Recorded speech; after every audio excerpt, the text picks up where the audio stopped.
What up, what up, what up? What's going on, guys? Your boy Jess. Welcome back for another Madden 25 online ranked match. Today we have the Bills going up against the 49ers. And if you guys saw my last video, I got slapped around a little bit with the Browns going up against the Bengals. Tough loss. So we went, right into our next game, and hopefully we can have a different outcome. Hopefully I can actually stop my opponent one time this game. So, Bills are a very fun team to use. Their defense is incredible. You talk about their D-line with Mario Williams, who's a 94 overall. They got 2 D tackles that are 90 plus. So hopefully they can go on ahead and plug some things up for Gore, make it a little bit difficult to have him run the ball. So, offensively, Spiller's the go-to guy. Spiller's a monster, great speed, and hopefully he can go on ahead and use that speed to get away from all these big hitters. You also have 2 very fast receivers in Graham and Goodwin, 96 and 98. So speed all over the place. And you also got Jackson, who's a great spellback. So, offense is on point. EJ Manuel isn't the most accurate quarterback in the world, but, he gets the job done. He also has 82 speed, which, we will try to take advantage at some points when we're trying to, run a like this right here, a couple read options. But the 49ers, they just are so aware that they lock down a lot of aspects of your offense. So right here we give it to CJ Spiller, hit the outside. I noticed that my opponent played with the defensive lineman all game, and no disrespect to anybody who uses defensive lineman, but generally you don't see a lot of good players using the defensive lineman. You know what I mean? They rather use a linebacker or safety to try and control, some points over the middle. So, him using a lineman, I'm not sure exactly, how skilled he is. I'm not sure how many skill points I'm going to be getting if I do win. So here we go, back in the red zone where I struggle a lot, but EJ Manuel gets us a very manageable 3rd down situation. 3rd and 4, hopefully we can go on ahead and pick up this 1st down, and we come out of a split back and just a really quick drag route to Stevie Johnson, and we pick up the 1st down. And we actually killed, unintentionally of course, the entire first quarter. Calling a lot of plays, just running the ball a lot, not really having any incompletions that I can think of. And we end up, look at CJ Spiller shaking him off him though. Just shaking him off. That run was astronomical though. So we end up getting the touchdown right there, and we end up getting our first lead of the game. So that right there was always a good sign. Whenever I can score in the red zone, is always a big sign. So here we go on defense, and I noticed immediately that he has a very run-heavy style offense, and that kind of plays into the strength of the Bills. You know what I mean? That front line should definitely do some things. As you see, they plug up the holes very quickly, and they do a good job of block shedding. Right here, it hits me with a 3rd and 4 toss, and we end up going to the outside, stopping that. So 4th and 5. Let's see if we can go on ahead and stop them, and we don't. Right there, I believe that who's that? Bolden, Manningham. I don't know. Whoever it was, they Manningham. He broke the damn press, and it was just wide open over the top. So good call by him. There he goes back again with the run. He definitely liked the toss a lot. He liked the toss to the right side, and that was something I had to try and key in on. Right there, we stop him just shy of the 1st down, so we are now 3rd and inches. He does get ball back at halftime, so got to keep that in mind. As I've wasted majority of the 1st quarter, so far he's already wasted half of the 2nd quarter. And right here, he calls the play action. We get to him in time, causing an incompletion. And if we could hold him to a field goal here, that would be absolutely great, because as I said, he gets the ball at halftime, so you got to keep that in mind. But he does a nice corner route to Vernon Davis, and he scores a touchdown. So because he gets ball at halftime, I got to make sure I take my time with this possession.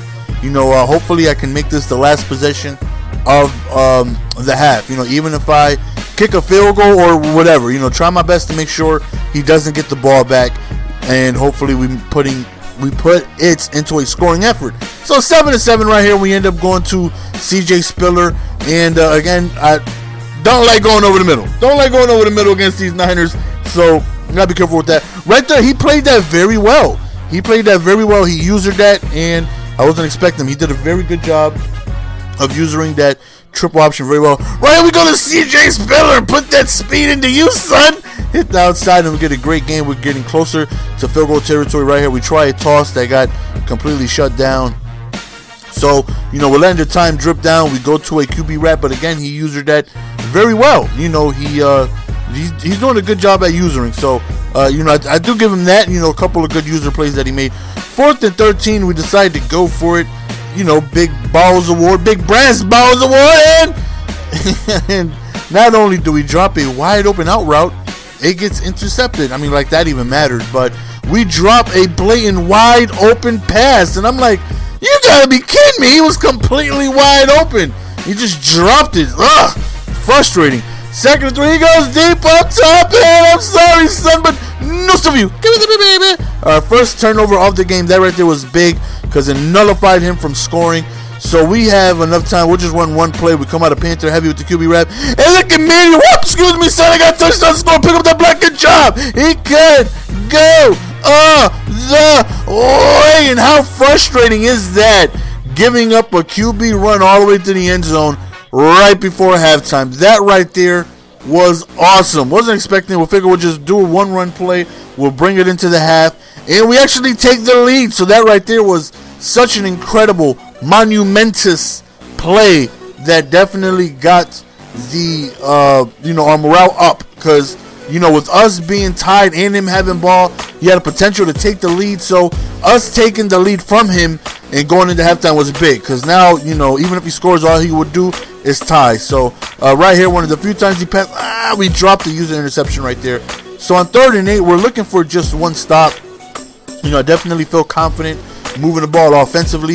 So, you know, he ran the ball a lot. Look at that pass right there on 4th down. He is killing me on 4th down.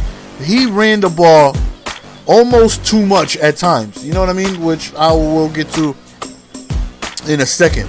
So, again, he's running the ball right here. Doing a good job. You know, he's not really getting crazy big runs, but, you know, he's getting good chunks. He's getting a good 4 yards here, 7 yards here, 2 yards, 3 yards here. You know, he's definitely getting, you know, good chunks at times. So right here he's passing, and oh, look at the computer coming through for a doopies. 2nd interception of the game.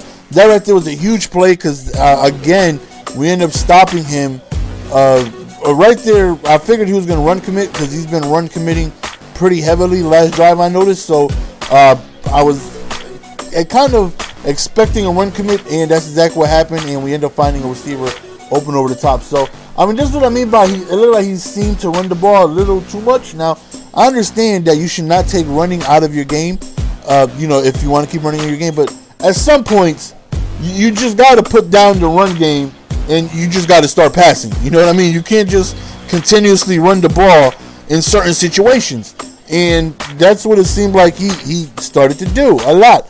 3rd and 12 right here. He goes over towards the right side. My cornerbacks run into each other, and Bolden ends up scoring a touchdown.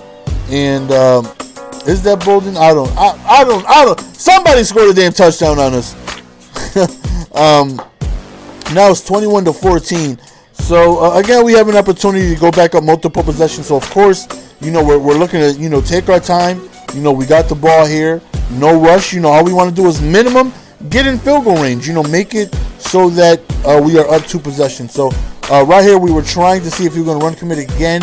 This time he didn't, but we still have the unbumpable on the right side who absolutely shreds the corner, Rodgers, and we end up getting the good gain right there. So we're looking, the tight end is open. We end up going to Chandler. Now we're within the 10-yard line, which I do struggle a lot. So scoring right here would be big, a touchdown that is. And we end up going to a quick drag route to Stevie J, and we end up regaining our 14-point lead. So where's that kicker hit? That kicker hit comes around here somewhere. Is this it right here? No. I think it's next kickoff. We're actually laid his ass out, and I injured him too. So here he goes again, running the ball. Now again, I understand. You know, I've been down 14 before, and you know, you want to run the ball. You want to be effective. You don't want to take the run game out of your offensive game plan. Understandable. But as I said, at some points, man, you just got to start passing the ball to try and come back. So right here, he kind of bumps into his own lineman. He falls, and look at the territory we start off the possession with we're already close to the end zone. I mean, you can sniff it from here. So we end up going to Stevie J over the middle, and again, really great territory. Diving effort right there by Woods puts us within the 5-yard line. We bring it down to the fourth quarter, and if we score here, we'll go up 3 possessions. And we're just looking for a field goal. We just tried a QB draw and went nowhere, but we're very happy with our field goal that we will take here. And we are up 31-14. And, you know, after that Browns loss, we're definitely feeling good about being in this position. Look at my boy Hopkins, though. Look at my boy Hopkins. Then he injures LaMichael James, too. Look at, oh, we're bringing the lumber. We are bringing the lumber. Somebody scrape him off the field. My boy got injured. And, again, you know, you're down 17 in the fourth quarter, and you're running the ball. You know what I mean? It's like, at some point, a sense of urgency has to come in, and you have to realize that you might have to start passing the ball in order to come back. Now, you can run the ball down 17, all day, every day. That's perfectly fine. That just keeps the clock moving. That's great. You know what I mean? So, I was a little, weirded out by his offense. You know what I mean? Because obviously, I'm not expecting somebody to continuously run the ball down 17. And that's just what he's doing. And I wouldn't say weirded out, but unexpected is the word I'm looking for. Completely unexpected. I'm not expecting that. So right there, we send the blitz from the left. We end up getting a sack. Then we send the blitz from the right. We get a sack. He knows huddles, and that blitz again from the right comes screaming through, and we end up getting a sack, and that's where he ends up sending a concede. So that's the end of the game, guys. Hope you guys enjoyed. As always, it's your boy GS, and we are signing out. Peace. Give it to me, baby.